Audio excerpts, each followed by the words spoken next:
উপস্থিত আছেন, সভাপতিত্ব করছেন এবং আমাদের মাঝে উপস্থিত আছেন আমাদের উপজেলা সহকারী কমিশনার ভূমি, উপজেলা কৃষি অফিসার, আমাদের বিশেষ অতিথি হিসেবে উপস্থিত আছেন জনাব এ.কে.এম. তহিদুদ্দিন মোহন, আর সভাপতিত্ব করছেন মোহাম্মদ মজিবুল হাসান টিটু, এবং আপনারা যারা এখানে উপস্থিত আছেন সবার প্রতি আন্তরিক কৃতজ্ঞতা জানাচ্ছি। এবং এতক্ষণ ধরে এই গরমের মধ্যে আপনারা ধৈর্য সহকারে বসে আমাদের বক্তব্য শুনেছেন, এজন্য আপনাদের প্রতি আমরা অশেষ কৃতজ্ঞতা এবং ধন্যবাদ জানাচ্ছি। একই সাথে আপনাদের কাছে ক্ষমা চেয়ে নিচ্ছি যে আমাদের দেরি করার জন্য। দেরি আমরা ইচ্ছা করে করিনি। আপনাদের এলাকার, আপনাদের উপজেলার কোনো না কোনো একটা অঞ্চলের কোনো না কোনো একটা বিশেষ কাজেই আরেকটা কাজের জন্য হয়তো একটু ব্যস্ত থাকতে হয়েছে। আর প্রায় নির্দিষ্ট সময়ের মধ্যে কাজ কিন্তু শেষ করা যায় না।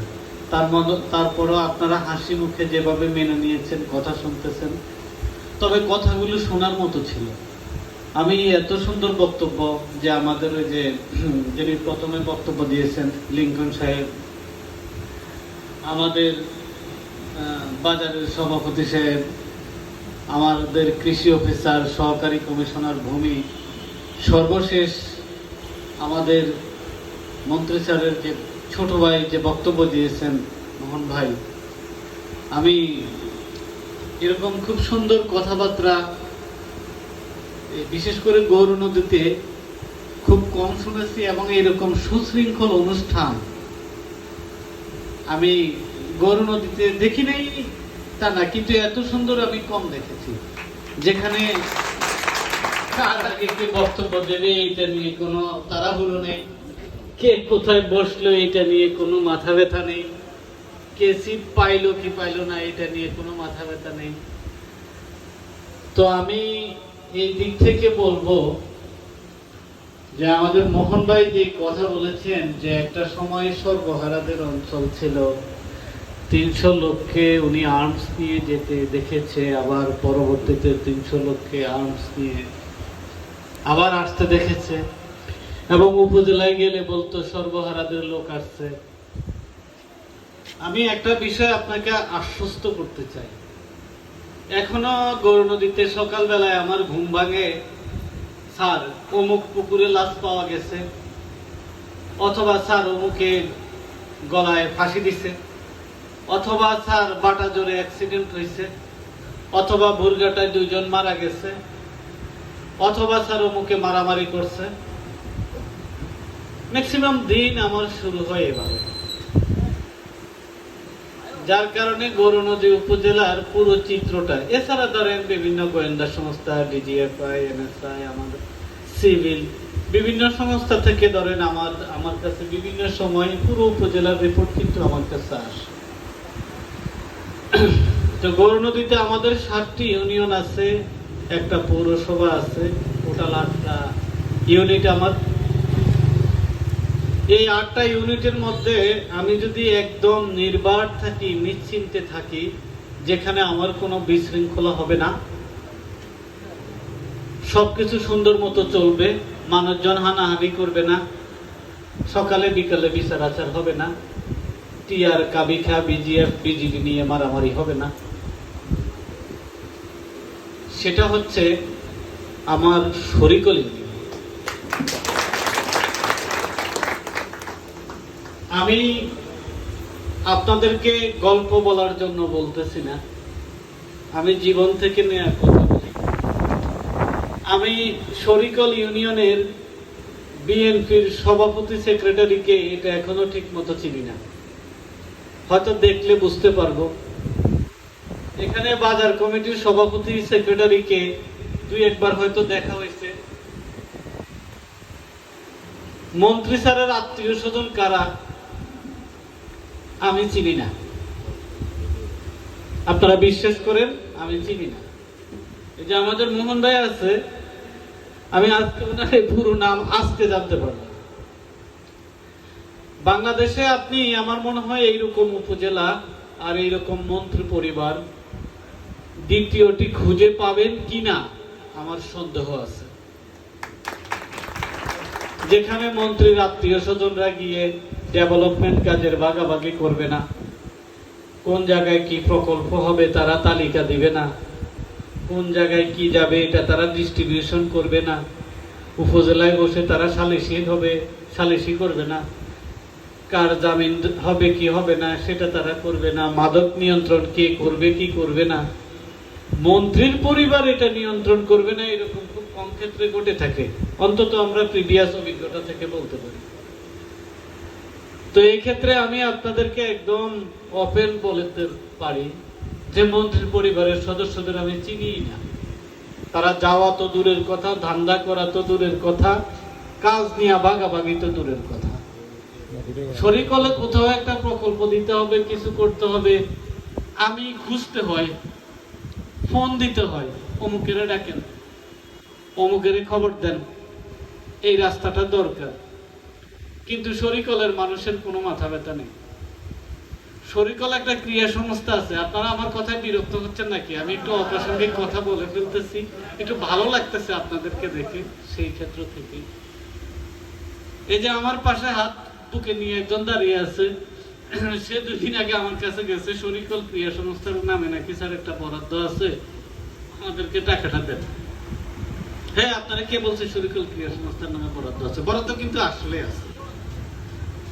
এটা বিভিন্ন 2-1টা নামে বরাদ্দ দিয়ে আমরা একটা ক্রিয়া ফান্ড করতেছি মন্ত্রী স্যারের জন্য, যাতে গুরুত্বপূর্ণ যে কোনো সময়ে হঠাৎ করে আমরা বিভিন্ন খেলাধুলার আয়োজন করতে পারি, ক্রিয়া সামগ্রী কিনে দিতে পারি, ইনস্ট্যান্ট 2-1টা টুর্নামেন্ট যাতে আয়োজন করতে পারি, সেজন্য আমরা একটা ফান্ড করতেছি। হ্যাঁ, এখান থেকে শরিকল ক্রিয়া সংস্থা লাগলেও আমরা করব। একটা কথাও কিন্তু আর বলে নাই, পিছনে ফিরে তাকাবে না, বলছে স্যার ঠিক আছে, কিন্তু তাদের সংস্থার নামে বলে। তো যেই শরিকল ইউনিয়ন বলা হয় এক সময় সর্বহারাদের ছিল, আমি দেখি এবং আমার কাছে এই মুহূর্তে আমি মনে করি না, আমি বিশ্বাস করি শরিকল ইউনিয়ন গৌরনদের সবচেয়ে সুশৃঙ্খল ইউনিয়ন, এবং সেটা একমাত্র ক্রেডিট হচ্ছে আমাদের মাননীয় মন্ত্রী স্যারের।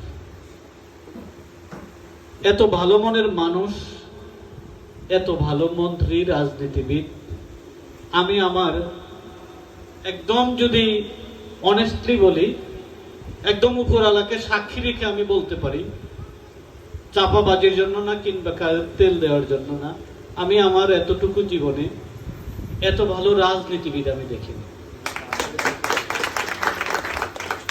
তো যার জন্য যে কোনো কিছু চায় না, যারা কোনো কিছু চায় না, তারা কিন্তু পায় বেশি। এটা আল্লাহ তাআলা তাদের জন্য মনে করে যে ও যেহেতু শুকর আদায় করতেছে, ওরে আমি অল্প দিয়েছি কিন্তু ও শুকর আদায় করতেছে বেশি, আল্লাহ কিন্তু নিয়ামত বাড়িয়ে দেয়।